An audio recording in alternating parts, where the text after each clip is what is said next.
Good afternoon, good morning. This is Mark Johnson from Loyalty 360. Hope everyone's happy, safe, and well. Wanted to welcome you to another edition of our Leaders in Customer Loyalty series. In this series, we talk to the brand leaders on the front line of customer channel and brand loyalty. Today, we have the pleasure of speaking with Allison Cocker, who is the communications manager at Salata Salad Kitchen, which is a built-to-order salad kitchen with over 90 locations. Allison, how are you? I'm great. How are you? I'm doing great, thank you. Can you tell us a little bit more about you? We always like to get to know people on a more personal level. So I'd love to know a little bit about you, your role at Salata Salad Kitchen, and maybe even a fun fact about you. Do you like parachuting? Do you run ultra marathons? Maybe a fun fact or a passion that you have. Yeah, absolutely. So I joined Salata about 4.5 years ago as part of the marketing team. And my original focus was more on social media strategy and digital media, but my role is really involved there over time to include some of that development and management of our Tastemaker rewards program and mobile app, guest retention program, and our public relations strategy. But a fun fact about me, I've been riding horses for 22 years, and I currently own a quarter horse and I lease a warm blood. Some people don't know you can lease horses like cars, but you can. All right, well, that's good to know as well. And for those who don't know about your organization, Salata Salad Kitchen, what can you tell us a little bit about what you guys do, how you do it, the origin of the organization, the company? That'd be great to know as well. Yeah, absolutely. So Salata actually started in the downtown Houston tunnels after its founders, Bears and Tony. They realized there was a big trend emerging for the desire of healthy and fresh items for their guests at their current restaurant concept. So they took their current concept and pivoted to focus mostly on, fresh salads and wraps. And they really took some time to develop out their signature dressings, sauces, and soups, which became the backbone of the overall Salata menu, and a lot of which are still on the menu today. And since then, they have opened in multiple states: Texas, Georgia, California, Louisiana. We currently have 82 locations actually, but we will be at 84 by the end of the month, with our openings in South Arlington, Texas, as well as an opening in Charlotte, North Carolina, which will be our first one in North Carolina, which is very exciting. And just our offering overall and our concept is, as you mentioned, we're fully customizable, built to order salads and wraps. We also have soups and organic teas and lemonades, with, all of our fresh fruits and vegetables and lean proteins are prepped daily in-house. And we have more than 50 fresh toppings, 12 house-made dressings, and a bunch of proteins as well that our guests can choose from when they're creating their salads and wraps. Okay, great. You recently just surpassed 100,000 app downloads. Can you tell us how you so effectively grew to 100,000 app downloads in kind of a short time, and how you may have incentivized customers to download and create a profile and get engaged with the app? Yeah.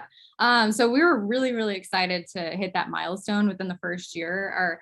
Our initial goal was actually 40,000 downloads, or like 25% of our loyalty base. But we accomplished that in 3 months. So we had to come up with a new goal. So our new goal was 100,000 for the year. We launched on June 17th, 2020, which was kind of right in the middle of the pandemic, which was a little interesting. And it definitely made us adjust how we maybe would have done that launch during other times. But we were still able to, use a pretty fully integrated marketing approach with, some more traditional avenues like PR pushes and restaurant POP, things like that, as well as, online and using our own channels like email and social media. But one of the big things that we did that was really successful when launching our app was incentivizing our current loyalty members to adopt the app by offering a $12 reward when they place their first order in the mobile app during that first week of launch. Okay. Actually resulted in a record-breaking online ordering sales day. So that was super exciting. But some of the other things that really supported that mobile app launch being successful was, having that ready consumer base that had been requesting that type of technology for a long time. And I think they were really ready for it. So when we launched it, they were all about jumping on that train. And we've seen over, that month of launch, we saw a 10% month over month increase in loyalty spend. And then just over this last year, we've actually seen our loyalty spend increase 56%. Oh, wow. So it's been awesome. And we're now at over 120 downloads. So still growing. Okay, that's awesome. All right. And I think your customer retention rate is around 78%. Would love to know how you define retention, and also, what tactics are you using to keep customers so engaged with your products? Yeah, so that's actually, 78% is our app retention rate. So that's people who have kept the app downloaded on their phone. And I think what's really kept them engaged is one, making sure that we created an app and a loyalty program that was user friendly to begin with, because if it's not something that they enjoy using, it's not easy to use, then they're not going to continue using it. The app really allowed us to remove a lot of barriers from our guest experience and gave our guests more options when it came to ordering ahead. It also integrated with our loyalty program. We actually launched our loyalty program in September of 2019, and then the app came a little bit later. So since that was already out and available, we had already started building up an audience there for the mobile app. So when we did launch the mobile app, we already had those guests there that were interested in our loyalty program and looking for an easier way to use it. We also, around the same time, launched an entirely new tech suite, which included a new POS system, a new website or a vanity website, and a new online ordering, as well as a new way of ordering our catering options and delivery, which was a lot to do all at once. But we definitely didn't regret it when it came, a few months later, when the pandemic came around, and we already had those, key items set up and ready to go. So we were ready to focus on delivery and like that online avenue. Okay. Yeah. Awesome. And I think your loyalty program has grown 31% since the launch of the app. Can you tell us about the program, kind of how the program may be different from the app, and how you've been able to grow that program so successfully as well? Yeah, so our loyalty program is a simple automatic rewards program that offers guests 1 point for every $1 that they spend. And then for every 100 points, the guest earns a $7 reward that they can, use and redeem like cash when they place an order. We really wanted our program to be simple and easy to understand, again, trying to remove any kind of burden from our guests and make sure that when they do sign up, they're rewarded quickly. So we offered, actually, when we launched the app, we did something similar to when we launched the loyalty program. We did something similar to when we launched the app, in that we offered a $12 incentive for signing up in that first month. And then after that, we offered our guests an 85-point bonus for signing up. So that meant that they were only 15 points away from getting their first reward, which is, for us, and our check average, that's about one purchase or maybe two purchases. So they're really close as soon as they sign up to getting that first reward, which, automatically incentivizes continued use and repeat visits, because they feel like, oh, I'm going to get a reward really quickly, so I should, keep coming into Salata. But some of the other things we have on our rewards program, so it is a 2-tier system. The first tier is called Topping Pro, and the second is called Tastemaker. You have to earn 300 points to get to Tastemaker status. But both tiers enjoy like a birthday reward, which is $12 that they can use. We do double points days and weeks, seasonal promotions, things like that. And then we also have a catering part of our loyalty program, which I think is a little bit unique. I think a lot of brands do have catering programs, but what's unique about ours is that they're connected, and it's just a single sign-on. So you can be both a catering rewards member and a individual rewards member. And with catering, it's a little bit different in that it's reward yourself, and they can earn 1 point for every dollar that they spend. But then once they reach a like a threshold, they can redeem that for what they want. So they could get like catering dollars or individual reward dollars or even Amazon gift cards. Okay, interesting. When you look at customer loyalty, very important, or we like to think it's very important to understand how people are defining customer loyalty from a kind of a qualitative perspective. So, what does customer loyalty mean to you and your organization? So, we really strive to provide our guests with consistent experiences that they can trust time and time again, no matter what restaurant they visit, or whether it be online, in the app, a third-party marketplace, whatever it is. And I really think that trust and consistency is what creates customer loyalty. I think, and along with ensuring our guests understand that we appreciate them through our loyalty program. But we found that guests who trust their experiences are with us are much more likely to recommend us to a friend, either in person or through a review or on a listings platform. And I think that loyalty overall is a cornerstone of our business, and it's significantly obviously more cost effective and time efficient to maintain a happy guest and keep them returning than to acquire a new guest. So we really rely on those consistent experiences that they have to create that loyalty. Excellent. When you look at kind of the changes that many brands are going through with regard to customer loyalty, we actually have a kind of a conference coming up, and we're going to talk about kind of technology. How does it work? How do you get it to integrate with other facets of your internal systems? What's the biggest challenge you see with regard to technology in the loyalty customer experience arena, and how are you guys addressing that? So I think one of the biggest challenges right now is honestly keeping up with ever-changing needs and expectations of guests when it comes to technology. They're constantly shifting on what they want from brands. And like I mentioned, we recently rolled out an entire tech suite overhaul with all of those different items, just to get ourselves up to speed, honestly, to where the industry was. Previously, we weren't even able to, we didn't have the reporting or the tracking capabilities that we needed. Our website wasn't even mobile friendly before we made these changes. And guests are really expecting a lot of personalization in their technology. And that detailed reporting that we're now able to get from our technology partners helps us better understand our guests and create campaigns that speak to them.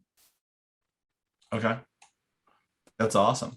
When you look at personalization is a big area of interest for marketers. Customer loyalty is a big piece of that. What are some of the challenges or opportunities you see around personalization?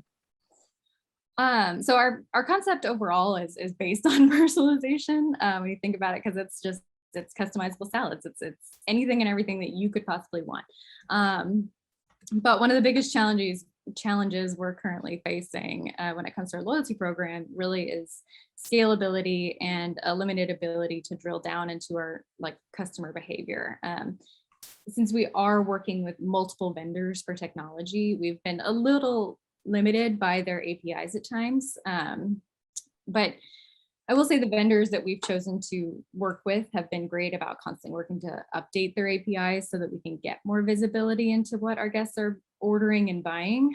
And one of our loyalty programs, one of our vendor partners, who is our loyalty partner, has recently, expanded their audience filtering capabilities to include predictive analytics, which will be really cool and allow us to create, personalized campaigns based on guests' past behavior. So I think that's one direction that we're going down for personalization.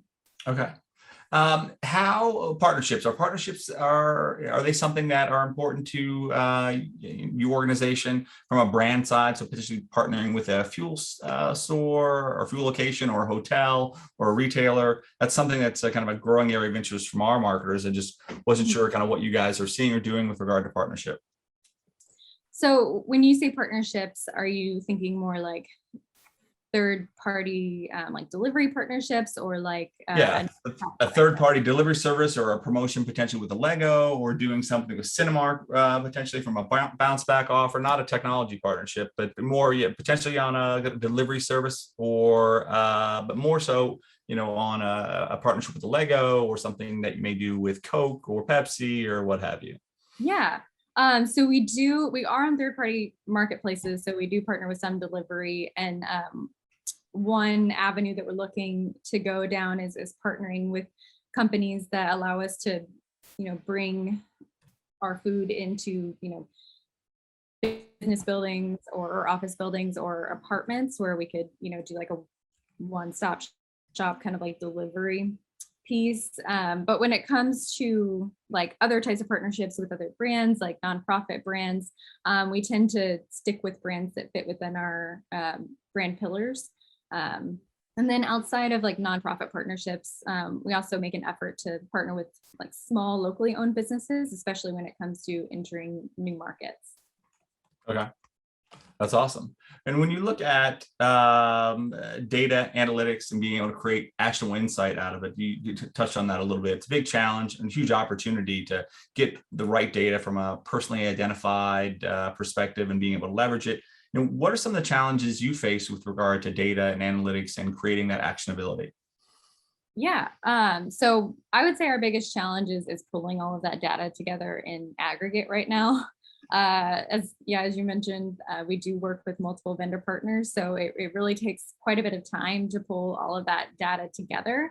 It's not that we don't have the data, it's just sifting through it and then pulling those actionable insights that takes a lot of time so that we can, create campaigns that make sense for our guests. Okay, great. Customers are changing. We know that they were changing before COVID. Obviously, going through COVID led to some unique challenges and opportunities as well. So they continue to change. How do you feel your customers are changing, and how are you adapting to that change? Yeah, so I feel, customers overall have higher expectations for the businesses they choose to support. We're really they're looking to elevate their experience and have, instant gratification of their needs. And that's why guest service has been a major focus for us this year, and why rolling out convenience technology like our mobile app has been so important. I also think in general, guests are looking for brands to be more honest, relatable, and human in their interactions with them. So that's a big focus when it comes to our guest service. Got it. Okay. And when you look at KPIs, what KPIs do you and your team use to measure the success of your customer loyalty and customer experience offers? Yeah, so we look at several KPIs, and it can, depend on the goals of the campaign. But the biggest ones I would say are, increases in or decreases in loyalty spending visits, loyalty penetration, frequency, check average, and then overall program growth. Got it. Okay. And what do you think the next big thing for customer loyalty is for Salata? Yeah, it's definitely personalization. I think that's the big buzzword in loyalty right now. But we really started our journey with a loyalty program that was overall very simple, but allowed us a lot of room to build. And while our guests can always use the reward dollars on whatever they want, making it kind of personal in that mindset. Our goal is to really further customize our offers and the campaigns themselves to meet those guests in that personalization space. Okay, great. And when you look at your competitors, how do you think you're different from a customer experience and customer loyalty perspective? Are they doing the same things or similar things to you? Are you kind of leading the way, or how do you think you're different or unique compared to the competitive set? Yeah, I think some of the competitors are doing something similar. Some of them are, going a completely different route. I think it depends on what type of program they're doing. I've seen a lot of competitors moving towards a like more of a reward yourself type of program where their guests can choose what rewards they want. I saw one program that's going towards offering the ability to, instead of like purchasing something,